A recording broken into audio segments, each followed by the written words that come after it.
ரஜினி வரல, பேர் மக்கள்கிட்ட வாங்கிட்டாரு. வரேன்னு சொல்லி அவரால் என் லைஃபே போச்சு. இப்படி எல்லா கேள்விகளுக்கும் ஒட்டுமொத்தமா ஒரு விடையை கண்டுபிடிக்க யோசிச்சப்பதான் அரசியல் அப்படின்னு ஒரு விடை கிடைச்சு. அதனால அரசியல் இல்லைன்னா சொல்ல முடியாது. இவங்க அரசியலுக்கு வரணுன்ட்டு பல நாளாக ட்ரைனிங் எடுத்துகிட்டு இருந்தாங்க. இப்போ உள்ள நுழையிறோம். 2026க்கு இன்னும் டேர்னிங் பாயிண்ட் நிறைய இருக்குது, டைம் இருக்குது. கடைசி நேரத்தில் அதோடைய மூமெண்ட் எப்படின்னு தெரியும். அதுக்குள்ளே இவர் என்னெல்லாமோ சந்திக்க வேண்டியது இருக்க. அவருடைய இது உரிமை, அது வரலாம், அது ஒன்றும் தப்பு கிடையாது. அரசியல் எல்லாருக்குமே பொதுவான ஒன்று தான். அவர் நடிகருங்கிறனால ஈஸியாக வராரு. உதயநிதி வந்தார், அவர் அப்பா முதலமைச்சர், தாத்தா முதலமைச்சர், அவர் வந்தார், அவர் இன்னைக்கு துணை முதல்வர் ஆகிட்டாரு. பிரதர், அவர் வந்திருக்க வேண்டிய நேரம் கரெக்டான நேரமாக தான் இருக்குது. பட் அவர் பேச்சுறாரு கண்டி செயல்பாடுகள் எப்படி இருக்கும்னு தெரியல. வந்தால் தான் தெரியும் முழுமையாக. அதே அவங்கவுங்க மென்டாலிட்டி தான். நம்ம ஆளுங்க என்ன காசை வாங்கிட்டு ஓட்ட போட்டுறாங்க, இவங்களுக்கு காசு கொடுக்காம. ஏன்னா இந்த டைம் இப்போ மீட்டிங் நல்லா இருந்துச்சு. ஏன்னா எங்கள் ஏரியாலாம் திருவண்ணாமலை சைடு தான் இப்போ இருந்துச்சு. சான்ஸ் கொடுத்து பார்த்தா அவர் பெட்டராக தான் இருக்கும். வந்தால் நல்லா தான். என்னோட பார்வையில் யாருன்னா புதுசாக வந்தால் நல்லா தான் இருக்கும். இப்படி வேணாலும் எடுத்துக்கலாம் அரசியல். புதுசாக யாருன்னா வரதுனாக்கா பழசாக இருக்கிறவங்களுக்கு கஷ்டமாக தான் இருக்கும். எனக்கு தெரிஞ்சு அது பெஸ்ட்டு தான் ப்ரோ. ஏன்னா ஆல்ரெடி அவங்க நல்லா சம்பாதிச்சிருக்காங்க, இல்லைன்னு சொல்ல. ஆல்ரெடி ஓட்டு போட்டதெல்லாம் வேஸ்ட், தண்டமாக தான் போகுது. நானே 2-3 டைம் நோட்டால தான் போட்டுருக்கேன். வந்தா வேணா புதுசாக ட்ரை பண்ணலாம். திமுகவில் தான், காங்கிரஸ்ல இருந்து திமுகவில் இருந்து பலபடி வந்தார். இவர் அவங்க அப்பா ஏற்கனவே திமுகவில் ஆதரவாளராக இருந்தவர் தான். அவங்க ஆளுங்கட்சி தானே எதுக்க முடியும். அவங்கள பண்ணால் தான் இது பண்ண முடியும். அதுமாதிரி தான் நிறைய பேர் அப்படி தானே மாறினே தான் இருக்காங்க. இப்போ அவருக்கு என்ன இதுவோ அது பண்ணணும். அதே மாதிரி விஜய்க்கு எல்லா இதுவும் இருக்குது, ஃபேன்ஸ் எல்லாம் இருக்காங்க. விஜயோட குடும்பம் வரணுங்கிறது இல்லை. இது அவருக்கு தனியான ஒரு ரசிகர்கள் இருக்காங்க, பல லட்சம் பேர் இருக்கான். இளைஞர்கள் போதும் அப்படின்னால தானே ஓடுறான். எம்ஜிஆர் இருந்தார், எம்ஜிஆர் என்ன அரசியலில் பேச்சு மட்டுமே எல்லாமே ஒர்க் அவுட் ஆகிடாதுல்ல தமிழ்நாட்டில். இது வரைக்கும் எல்லாரும் பேசினவங்க வளர்த்தவங்க காலெல்லாம் முடிஞ்சிச்சு. இப்போ யார் செயல்படுறாங்களோ அவங்களுக்கு நம்ம சப்போர்ட் பண்ணணும். புதுசாக ஒரு வாய்ப்பு கொடுக்கணும்னா வாய்ப்பு கொடுக்கலாம் தான், கொடுத்து பார்ப்போம் என்ன ஆகுதுன்னு பார்த்துருவோம். இன்னும் ஒன்றுமே சந்திக்கலையே, வீட்டை விட்டே வெளியில் வரலையே. ஒரு மேடையை போட்டு அதில் வந்துட்டா அரசியல் நேரம் சரியாக வந்துருமா? அதெல்லாம் இல்லை. டெய்லி இப்போ அறிக்கை விட்டாலும் இன்னும் பெரிய இதாக வராது. களத்தில் இறங்கணும். இதை மக்களாக இருக்கிற எல்லாரும் தான் சப்போர்ட் பண்ணுறது.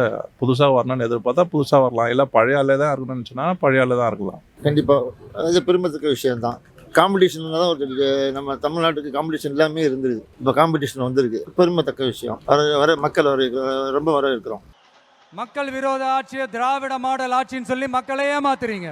அதாவது ஒரு பழுத்த மரத்தை கல் எடுத்தால் தான் அதுலேருந்து பழம் கிடைக்கும். சும்மா காயாத மரத்தை போய் கல் அடிக்க முடியுமா? பிரயோஜனம் இருக்கா? ஒன்றும் கிடையாது சார். அவருக்கு படம் வெளியில் வரணும் சார். டிஎம்கே ஸ்ட்ராங் ஆகுதான்னு கேட்டால் இந்த 5 வருஷத்தில் அந்த அளவுக்கு எனக்கு ஒன்றும் தெரியல. ஒரு நாளில் பண்ணிடலாம் எல்லாத்தையும். எல்லாருமே சொல்லுவாங்கம்மா, அதான் ஆளுங்கட்சி தானே. ஆளுங்கட்சி எதிர்த்தா தானே அரசியல் பண்ண முடியும். இல்லை, அதாவது ஒவ்வொரு திருப்பு வரும்போதும் ஒவ்வொரு ஆட்சி வந்தாலும் அதான் பண்ணுவாங்க. இப்போ ஏடிஎம்கே இருந்ததுன்னா டிஎம்கே டஃப் கொடுத்தாங்க. அதே மாதிரி டிஎம்கே ஏடிஎம்கே டஃப் கொடுப்பாங்க. இங்கே ஜெயலலிதாவுக்கு சப்போர்ட்டாக போனார். எல்லா இடத்துக்கும் அவங்களுடைய தேவைக்கு தகுந்த மாதிரி மனிதன் பிளண்ட் ஆகிறது சகஜம் தானே. அதெல்லாம் ஒன்றும் பெரிய விஷயம் கிடையாது. ஒரு நாள் பிரியாணி வாங்கி சாப்பிட்டு அவங்களே ஓட்டு போட்டாங்கன்னா மீது 5 வருஷமா அவங்க கூட தான் பார்த்துன்னு இருக்கணும். இல்லை புதுசாக யாருன்னா வரணும்னு ஓட்டு போட்டாங்கன்னா புதுசாக யாருக்குனாலும் வாய்ப்பு கொடுக்கலாம். இதே கூட்டணி இருந்ததுன்னா அவங்க டிஎம்கே சான்ஸ் இருக்குது. ஏன்னா அவ்வளோ ரொம்ப எதிர்ப்புலாம் சொல்ல முடியாது.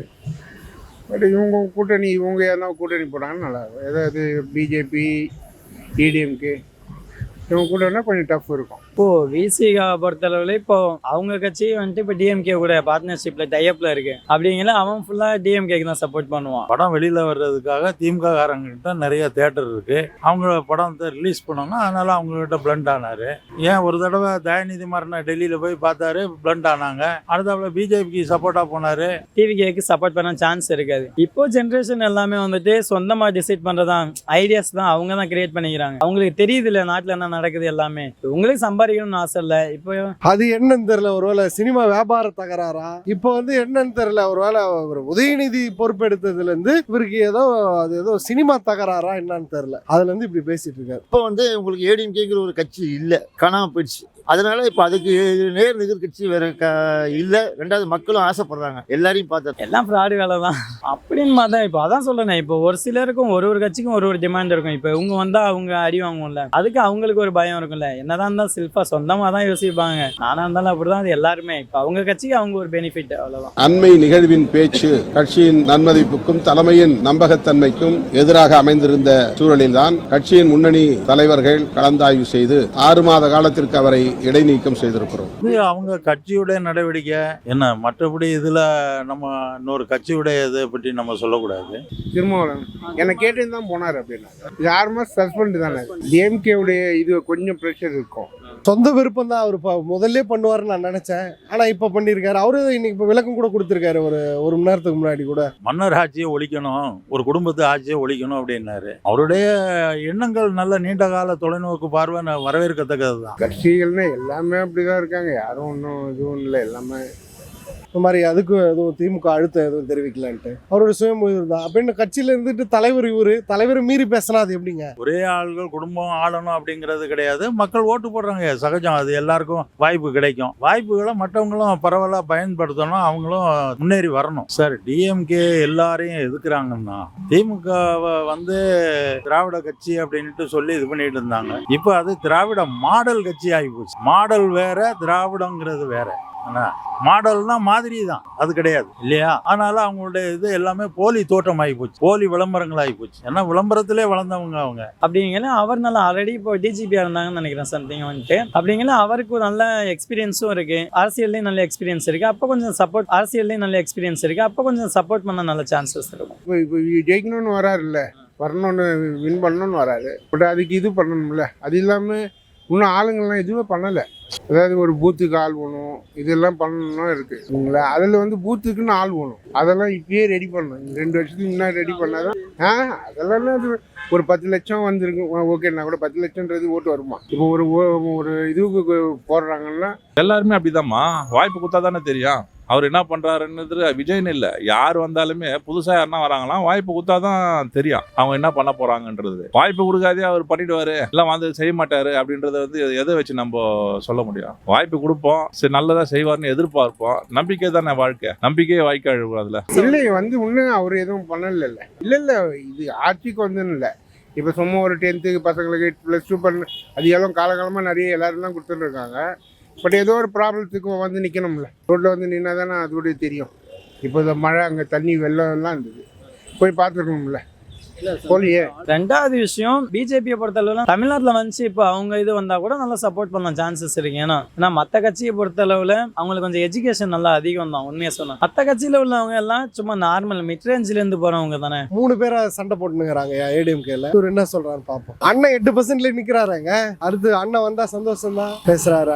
அண்ணன் பேச்சுல அண்ணன் அடிச்சுக்க ஆள் இல்லைங்க, அண்ணன் தாங்க எல்லாமே. ஆனா என்ன ஒண்ணு 8% நிக்கிறாருங்க. கீழே இங்க யார் ஜெயிச்சாலும், தமிழ்நாட்டுல யார் ஜெயிச்சாலும் இல்ல, எந்த ஸ்டேட்ல யார் ஜெயிச்சாலும் சரி, மேல உள்ளவங்களை அண்டி தான் நம்ம போகணும். அதெல்லாம் உருட்டுறது மிரட்டுறது. மற்றபடி யார் இது பண்றா? அதுல இருக்கிற எல்லாருமே டிக்கெட் கேட்டு போறாங்க, பணத்தை கொடுத்து டிக்கெட்டை வாங்குறாங்க, ஜெயிக்கிறாங்க.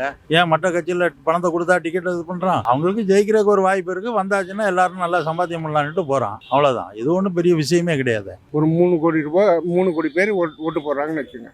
அதில் அட்லீஸ்ட் ஒரு 50%, 1.5 கோடி போட்டால் தான் அவரும் வர முடியும் எல்லா தொகுதியிலையும். இவர் மட்டும் ஜெயிச்சு வந்தால் ஒன்றும் வேலைக்காகல, அதுவும் சொல்கிறேன். ஸோ அந்த ஒரு பிஜேபிங்களா இப்பதான் அண்ணன் 3 மாசம் படிப்பு முடிச்சுட்டு வந்துக்கிறாரு. பாப்போமே. அண்ணன் தான் கூட ஏதாவது டெய்லி ஒரு வீடியோ வச்சு போடுவாரு, இல்ல ஏதாவது பத்திரிகையாளர் கூப்பிட்டு பேசுவாரு. இப்பதான் முடிச்சுட்டு வந்துக்கிறாரு. அண்ணன் சிறப்பா தான் செயல்படுறாரு. தமிழ்நாட்டு பிஜேபி கொஞ்சம் டிஃப்ரெண்டா தான் இருக்கு, வடநாட்டுல இருக்க மாதிரி இல்லாம இங்க நல்லா தான் கவுண்டர் கொடுக்குறாரு. அண்ணன் எதுனாலும் பேசுறாரு. இப்ப கூட ரீசெண்டா ஏதோ பேசியிருக்காரு. ஊர்ல இருந்து வந்த சூட்டோட கையோட பேசிட்டு தான் இருக்காரு. பாப்போம், நல்லா தான் செயல்படுறாரு. ஆட்சிக்கு திமுக வரதுக்கு வாய்ப்பு இருக்குன்னு நினைக்கிறேன். ஆப்போசிட்ல நீங்க சொல்றீங்களா விஜய் வந்தா நல்லா தான் இருக்கும். பாப்போம். ஏன்னா அங்க டிஎம்கே பொறுத்தளவுல ஏடிஎம்கேவும் சரி, எல்லாமே சரி, அவங்கவுங்க காசு சம்பாதிக்க தான் பாக்குறாங்களே ஒழிய அடுத்து ஒன்றும் பண்ற மாதிரி கிடையாது. புதுசா ட்ரை பண்ணி பார்த்தா பெட்டரா இருக்கும். ஒரு கட்சிக்கும் அப்படிதான். புது ஜென்ரேஷனை பொறுத்தளவு ட்ரை பண்ணி பார்க்கலாம். எங்க சைடு மேக்ஸிமம் வரல. பிஜேபி பொறுத்தளவுல இன்ன வரைக்குமே சரி. 2026 நாங்களே தான் வந்துருவோம்னு சொல்லுவாங்க, எல்லாருமே சொல்லலாம். 26 எப்படி இருக்குதுன்னு தலையெழுத்து எல்லாருக்கும், எங்க தலையெழுத்து எப்படி இருக்குதுன்னு அது வந்தா தான் தெரியும். இனி வர காலகட்டங்கள்லயாவது புதுசா யாருன்னா வரலாம். இவங்க 2 பேர் மாறி மாறி வர்றதுனால 2 பேருமே பார்த்துட்டோம். மேக்ஸிமம் போறது ஏடிஎம்கே போவோம். இல்லைன்னா புதுசா வேணா இப்போ பசங்க ஜென்ரேஷன்லாம் கொஞ்சம் ட்ரை பண்ணலாம். அது வரைக்கும் கொஞ்சம் பெஸ்டா இருக்கும். தமிழ்நாட்டை பொறுத்தளவு பட் பிஜேபி அந்த அளவுக்கு சப்போர்ட் பண்றது கிடையாது. பட் ஒரு சில விஷயங்களுக்கு கொஞ்சம் பெட்டரா இருக்கு. அது பெஸ்ட் தான். ஏன்னா அவரை பொறுத்தளவுல நாலேஜ், நல்ல எஜுகேஷன், நல்ல நாலேஜ் இருக்கு. அதனால அவங்களே எல்லாரும் எதுக்குறாங்க. வேற ஒன்றும் தேர்தல் நேரத்தில் அதுக்கு தகுந்த மாதிரி ஸ்டண்ட் எல்லாம் நடக்கும். அந்த மாதிரி ஸ்டண்ட்ல மக்கள் ஏமாந்து போய் போட்டுருவாங்க. போன தடவை கூட ஏமாந்து ஏமாந்து தானே போட்டாங்க. அவங்க சொல்லுவாங்க, அவங்க அப்படித்தானே சொல்லுவாங்க. அவங்க அனுபவிக்கிறாங்க, அதனால சொல்லுவாங்க, விருப்பப்பட்டு பண்றாங்க. எந்த பாச்சும் அந்த ஆள்கிட்ட பலிக்காது. அவருக்கு அடுத்தால வரக்கூடிய நபரும் அதே மாதிரி தான் ட்ரைனிங், இந்த மாதிரி ட்ரைனிங் எடுத்து தான் வந்திருக்காங்க. அவங்களாம் ஒன்றும் ஈஸியாக ஒன்றும் கட்சிக்குள்ள வரல. பல வருஷமா கஷ்டப்பட்டு பல வருஷமா பதவிகள் கிடைக்காம அதுக்கப்புறம் சின்ன சின்ன பதவியாக கட்சியில் ஆரம்பிச்சு அதுக்கப்புறம் தான் இன்னைக்கு உங்களுக்கு பிரைம் மினிஸ்டரே வாங்கியிருக்கிறாரு. இப்போ அடுத்த ஆள் தயாராகிட்டு இருக்காங்க அவருக்கு கீழே. புதுசாக யாருன்னா பார்க்குறான், அவங்க என்ன பண்ணுறாங்க, புதுசாக என்ன பண்ணுறாங்கன்னு எதிர்பார்ப்பு, அவ்வளோதானே தவிர இந்த பிஜேபி சப்போர்ட்டா இல்லை காங்கிரஸ் சப்போர்ட்டா, இவங்களுக்கு அவங்களா அவங்களுக்கு இவங்களான்றதுலாம் அப்பால்பட்ட பேசு. வாய்ப்பு உண்டு. நான் புதுசாக வரவங்களுக்கு எப்பயுமே வாய்ப்பு கொடுப்பேன். பழைய ஆளுங்களுக்கு கொடுக்கறத விட புதுசாக வரவங்கள வர வைக்கலாம்.